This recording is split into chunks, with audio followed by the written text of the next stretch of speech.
Welcome to Managing Digital Content Over Time. This training was produced by the State Electronic Records Initiative in coordination with the Council of State Archivists.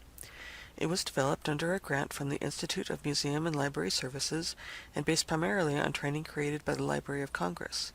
It is designed to help archivists and others who manage digital content understand the necessary steps of digital preservation. This is Module 5, Manage.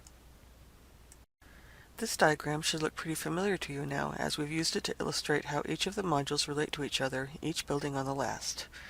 Once these activities are in motion, we can work on storing the selected content and protecting what is stored. Now we're going to talk about managing your digital content over time, with the end goal of providing long-term access to the preserved content. The Manage module is all about planning. What kinds of things are needed for long-term management of the digital content? It's about finding balance between the many different aspects of digital preservation. For instance, planning to be able to tie digital preservation into your organizational goals and assessing the skills your organization would need to have a successful program. Planning to be able to assess the technological needs of your digital preservation program. And finally, planning so you have the resources, funding, and staff to support a sustainable digital preservation program. But there needs to be a balance between planning and doing if you're going to have any sort of sustainable digital preservation program. At the heart of digital preservation is the digital content. Special resources must be considered for identifying, capturing, and managing digital content and associated metadata. Equipment. What do you need to capture and manage your digital content? Hardware, networking devices, storage, backups, scanners, devices to recover data from old media. Software. Are you purchasing some sort of repository?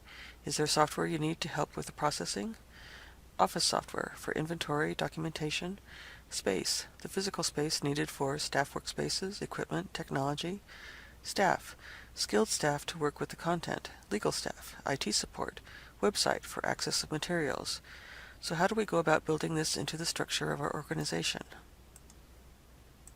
Let's talk for a moment about the concept of balanced management. It is easy to jump into action without wanting to devote time to planning or policy development. Sometimes the reasons are beyond our control. Staffing, lots of work and limited resources, lack of management understanding of what we need to do. We need to do this piece now, but we'll catch up with the rest of this stuff later. Nothing will happen, fingers crossed. We can think of digital preservation as a three-legged stool, comprised of technology, the organization, and resources. This graphic comes out of work at Cornell University around 2003. They developed and included in their digital project management workshops a model called the three-legged stool for digital preservation. Looking at this model can help you visualize and develop a well-formed and sustainable digital preservation program. An effective approach will address organizational requirements and objectives, technological opportunities and change, resources, funding, staff, equipment, etc. Often organizations focus on the technology piece of digital preservation. Do we have the software and hardware, scanners, etc.? But if you want a sustainable program, you need to look at the other legs of the stool. Assembling a team and developing their skills may be the most important component of any successful preservation program. But without the technology to support this leg, the stool can't balance. And without the organization buying in and developing a policy and plan, the stool will fall right over this way. Organization. This leg provides the organizational rationale and mandate for preserving your digital content, as well as detailing policies, procedures, and long-term plans. Successful long-term management will be dependent on a top-down awareness and acceptance that this will be an ongoing part of the work. Organizational awareness, trickle-down theory. Long-term funding via budgets will be handed at this level. Technology. This is the actual technological infrastructure you have which sustains the digital content and will be determined by the other two legs. Hardware, software, scanners, periodic upgrades and replacements. Resources. Supports the processes necessary to meet program goals. And we will take another look at that in a minute. Before we look further at each leg of the stool, some of the overarching skills that might be needed to support the program in one fashion or another include the items listed on the graph. These are the results from a National Digital Stewardship Alliance, or NDSA, staffing survey question about what skills are required for a successful digital preservation program. This graph shows what survey respondents thought were the most important skills to have.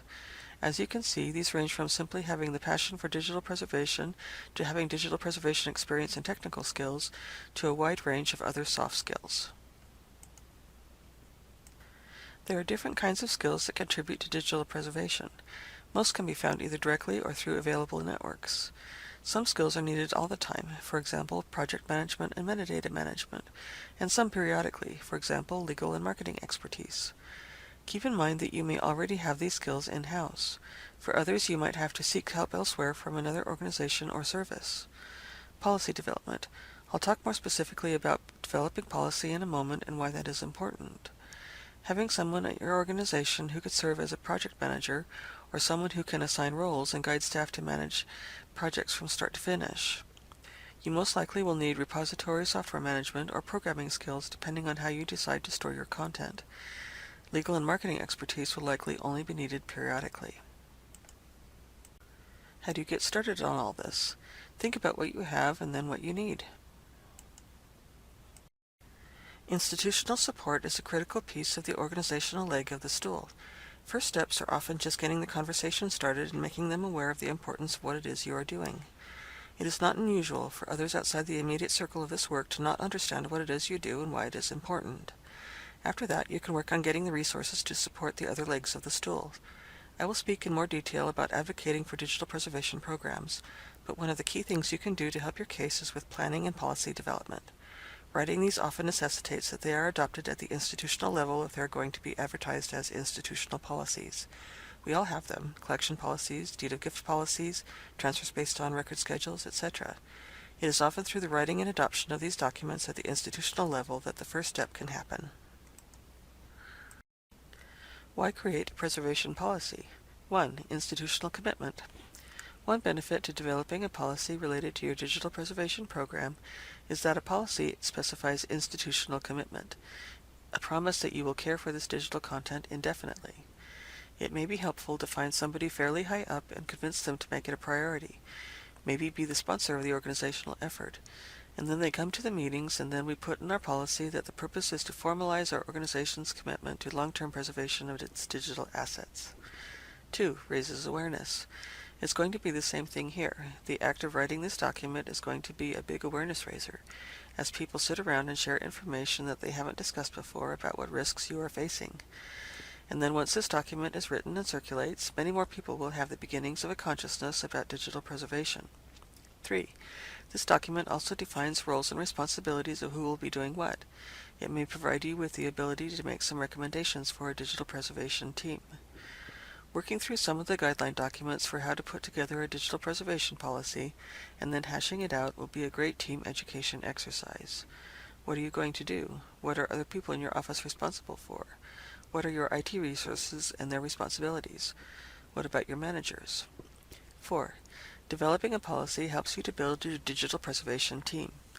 As you write your policy, you will likely discover that you have people with some skills that could start your digital preservation team. You may know something about technology in general and also have a close relationship with your IT department, plus staff that work with some sort of existing digital asset management system, and a director who is interested in becoming part of this effort, and your acquisition staff who know of some of the potential donors and who may be hearing about electronic collections we might or might not be receiving. The preservation policy is also where you state your commitment to meeting standards which, when complete, sends a message to our stakeholders that we are serious about digital preservation. The preservation policy identifies issues and challenges in a couple of ways. Just thinking about starting to write it and realizing who you're going to need to consult with and thinking about how to get their attention will bring up one set of challenges. This may be things like realizing that certain stakeholders don't even work well together. Then, of course, there will be the issues and challenges you identify in the policy itself. Other benefits include, after you finish the framework document, you could make recommendations for a digital preservation team at your institution. Another benefit to having a policy is that you could demonstrate compliance or meet requirements if you had to undergo an audit. Stating in your policy that we will do this or we will not do this manages expectations to stakeholders. You cannot preserve everything, so having a policy means you can point back to it to say, this is out of scope. Having policy can help you identify issues and challenges you may run into when trying to implement a digital preservation program like education, training for all staff, sustainability, etc. Carol Cuspin from the Minnesota Historical Society developed a 4-page document that provides an introduction to developing a preservation plan. It points out some resources and identifies common elements of successful preservation plans. A preservation plan should address an institution's overall preservation goals and provide a framework that defines the methods used to reach those goals. What are some of the common elements of successful preservation plans? Let's take a look. A preservation policy represents a commitment, a promise that you will care for this digital content as long as legally required or institutionally mandated. It needs to address many issues, and the basic components of a policy might include purpose statement. Why are you writing the preservation plan?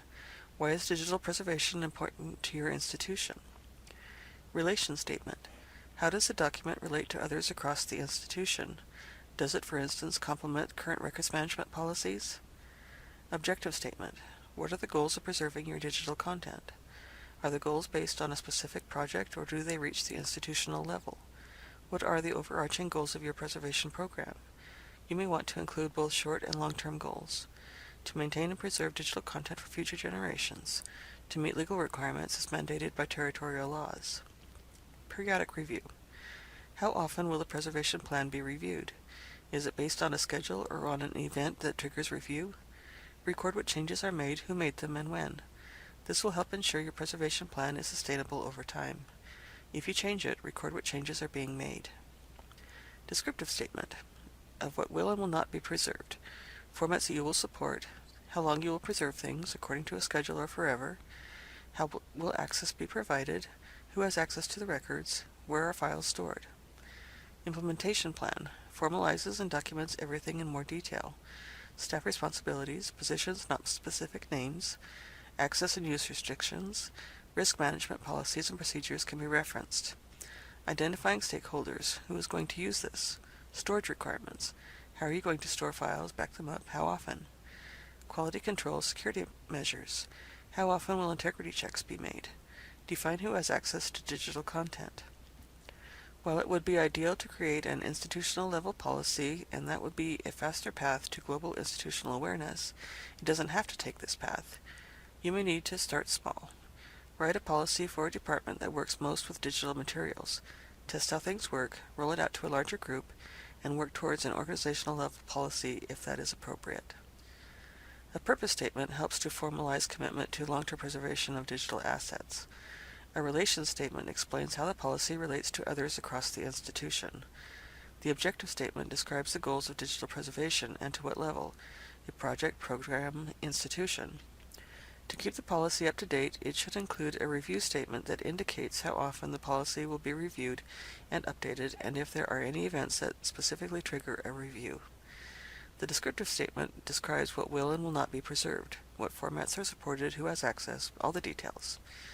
The implementation plans will probably be external documents that explain how the things discussed in the descriptive statement are actually done, and may include staff responsibilities, access and use restrictions, risk management, quality control, best practices and standards, preservation strategies, storage requirements, and financial responsibilities.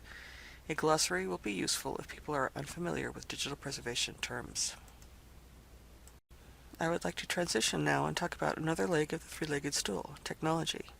Technology issues are usually the first area of digital preservation management that most people think of, and it is one of the legs of the stool of balanced management that is obviously necessary for digital preservation management. Technology will include both hardware and software. You need to make sure that you make the right decisions about the technologies that you are going to invest in within your organization. The technology leg covers many things: hardware, software, formats and storage, network and security, functions, workflows, procedures, protocols, and documentation. So, keeping in mind that there are different levels of digital preservation, here are some of the processes that you can use to help make the right technology decisions at your organization. Prioritize.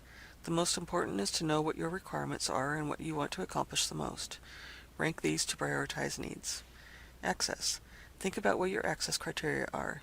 Do you need to provide access to the public, an internal audience, or are you working with materials destined for a dark, no-access archive? Define your criteria so you select appropriate technologies.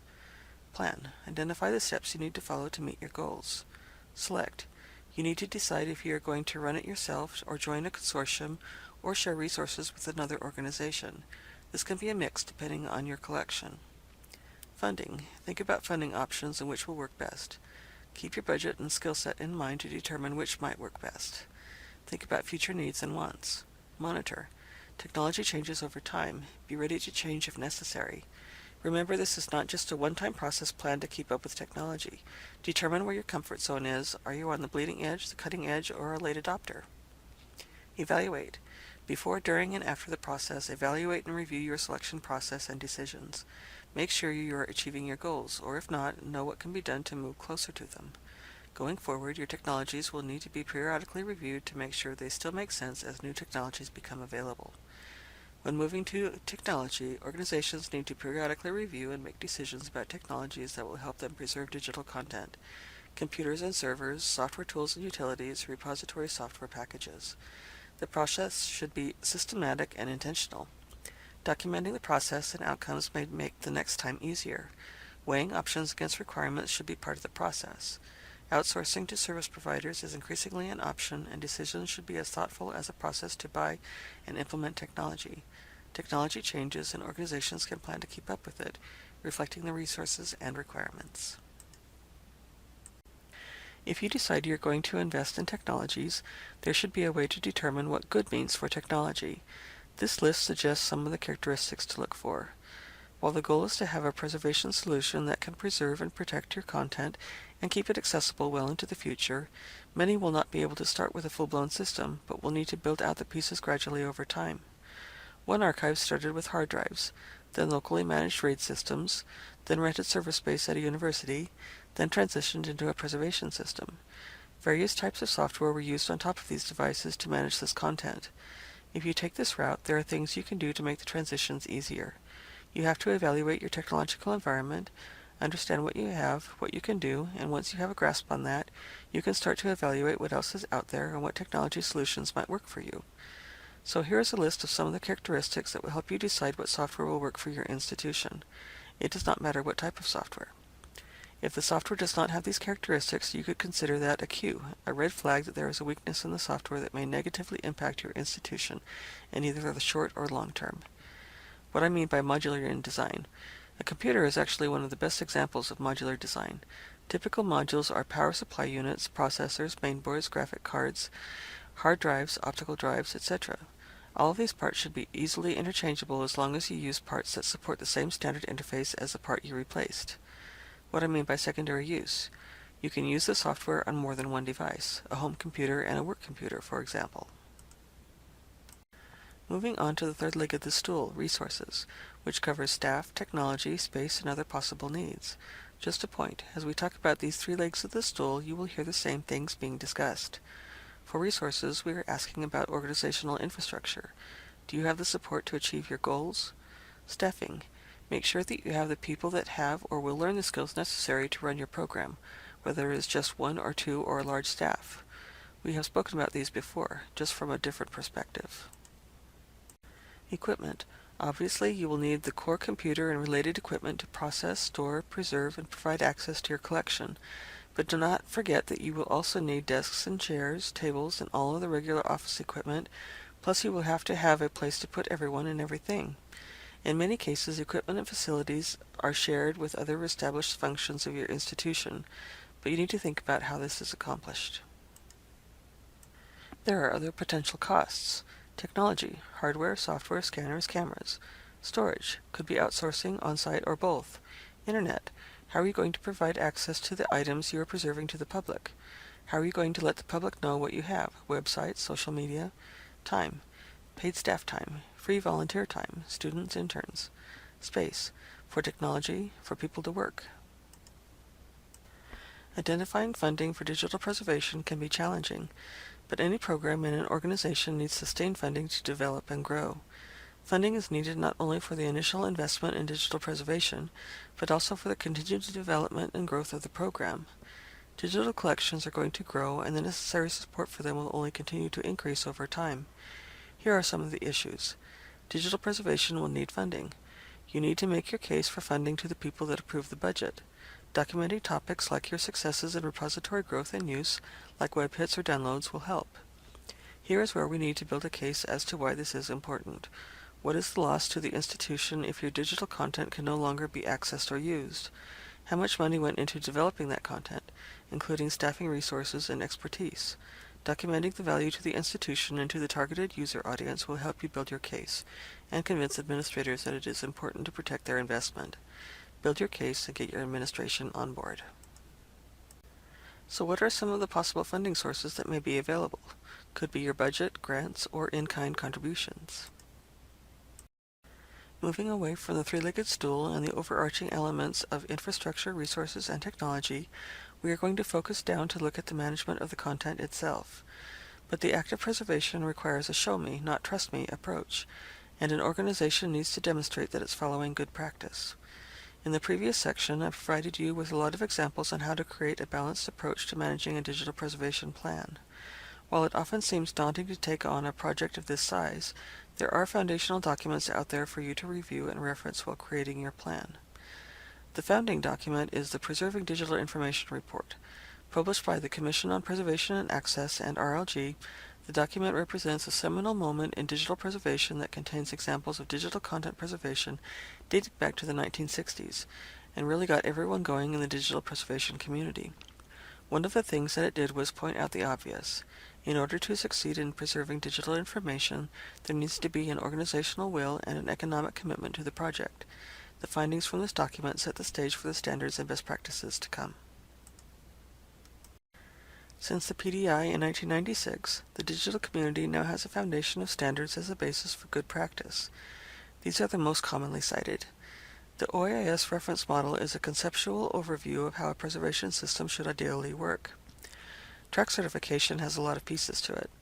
Some digital repositories have gone through track certification in full, and others have passed certification in a specific area. For example, Chronopolis' Digital Preservation Network certification applies specifically to their ability to preserve and manage at the bit level.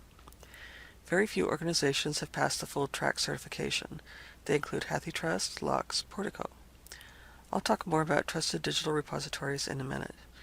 Preservation Metadata Implementation Strategies seeks to identify which metadata is critical versus simply helpful, for standards are still being developed, still evolving and emerging. The important thing is to use these as guideposts, map out where you are in relation to them, and identify what you can and should implement. So how do you know what constitutes best practices? Become familiar with some of the basic best practices that are prevalent in digital preservation, which are the items listed in this first section, and then make some assessments as to where you are currently in meeting those goals. Every organization should do periodic self-assessments and perhaps at some point include a formal audit of your program, perhaps by working with peer organizations. Having an outside viewpoint helps highlight things that we take for granted or forget to document and clarify. Self-assessments will provide you a roadmap of where to go next. The OAIS reference model is also known as ISO 14721. Many organizations use OAIS to determine how to address the characteristics and attributes of the trusted digital repository. The reference model provides a structure or framework for discussing preservation system needs. This is a simplified diagram that shows the main functions. Looking at the diagram, the OAIS describes functions of a preservation system, but it does not specifically tell you how to do any of these functions. The main goal is to be able to put things in, ingest, manage and preserve them, data management, and get things out, access. The process of how you do this is not defined, but the characteristics of a trusted digital repository can be used to help develop procedures. While all functions contribute to a complete system, the preservation-specific functional entities in this model include administration, archival storage, and preservation planning. The management role works with the administration function to create and distribute policies that address all other functions and make decisions about technology and the technological environment. So how do you tell if you are following OAIS or are on the right track of being a trusted digital repository? These attributes of a trusted digital repository, TDR, have been used since 2002 by organizations to guide the development of their digital preservation programs. The TDR document is worth reviewing if you have not already done so. Looking at these documents in more detail, we can use TDR documents to help define organizational needs. The characteristics and attributes of a trusted digital repository include following community standards, such as the OAIS reference model, demonstrating commitment from administration, being well organized and managed, having enough financial resources, having the infrastructure that supports technological stability, having a system that is secured, protected, and controlled, and having documentation for all the procedures and decisions that have been made. This shows that there are a lot of different areas that must be addressed to build any successful program. If we then look at track, ISO 16363 specifies auditing criteria for the certification of trustworthy repositories. The Trustworthy Repositories and Audit Certification Criteria and Checklist document is divided into 3 areas, provides you ways to help you meet those criteria, and is very similar to the three-legged stool: organizational infrastructure, digital object management, technologies, technical infrastructure, and security. There are further divisions under each of these which provide information on specific topics as well as what you might want to have in place to reach the goal. The other point I would make here is that these documents provide you with a to-do list of things like policies and procedures that will put key things in place even before you have a fully functioning repository. These are the things that go around the repository. Not that you need all of them, some may not apply, but it gives you something to shoot for. An example under organizational infrastructure is financial sustainability. The evidence section talks about risk management documents, technology infrastructure planning documents, and more. So what about those assessments? Let's start with this one. This checklist was designed to help people think about their organization's digital assets in terms of scope, priorities, resources, and overall readiness to address digital preservation concerns. The questions are pretty simple and help you figure out where you are in terms of organizational support, technology, and resources. Again, back to that three-legged stool. These are some of the questions in Part 2 which cover policies and procedures. This is a very quick assessment and is a really good way to see where our gaps are and where you've made some headway. What are you doing right, and what are we kind of doing but maybe not correctly, and what have we not thought of yet? Here's another one. The National Digital Stewardship Alliance, NDSA, Levels of Preservation uses specific steps or details to walk through different levels. This model is not so theoretical. It is all about what you are doing or can strive to do. The goal of this document is to provide a basic tool for helping organizations manage and mitigate digital preservation risks. These categories should look pretty familiar to you now: storage, information security, metadata, and file formats. Fortunately, the NDSA group working on this is continually working on making this a better tool. In 2015, they were working on the fixity category, and in April of 2016, they presented a new updated version that now includes a metric for access. Looking at this, it is important to understand that there can be various levels of preservation activities you perform. Use this to see where you stand. How do your current practices fall on this chart? What can you do to improve your activities? For example, under Storage and Geographic Location, look at how you can move from Level 1 to Level 4. Level 1 states that you should have 2 complete copies that are not co-located and to get content off of media, CDs, floppies, etc. Level 2 should have at least 3 complete copies, one of those in a different geographic location, and your systems are documented. You know where your content is. Level 3. At least 1 copy in a different geographic location with a different disaster threat, and you are monitoring your storage system for obsolescence, not the content but the hardware. Level 4. At least 3 copies in geographic locations with different disaster threats, plus plan to keep files and metadata on accessible media or systems. Some of these leaps between levels will be easier than others. You also may never reach the highest level in each category due to finances and resources, but you can verify you are doing the best you can with what you have now. This can help you request more resources for specific projects to get you from one level to another in these categories. This assessment organizes the digital preservation requirements of OIS and track ISO standards into 15 components with metrics to assess maturity. The top part features 7 components that are essential to ensuring sustained organizational commitment, including human, technical, and financial resources, to the long-term preservation of digital records that are created, received, or acquired by the organization. The bottom 8 components are required for continuous monitoring of external and internal environments to plan and take necessary preservation actions that sustain the integrity, security, usability, and accessibility of digital records stored in repositories. For each area, you can assess yourself on how you are doing. Each category is scored based on the answers via these performance metrics. And then you are presented with a final report showing where you sit in each category. So how do you put it all together?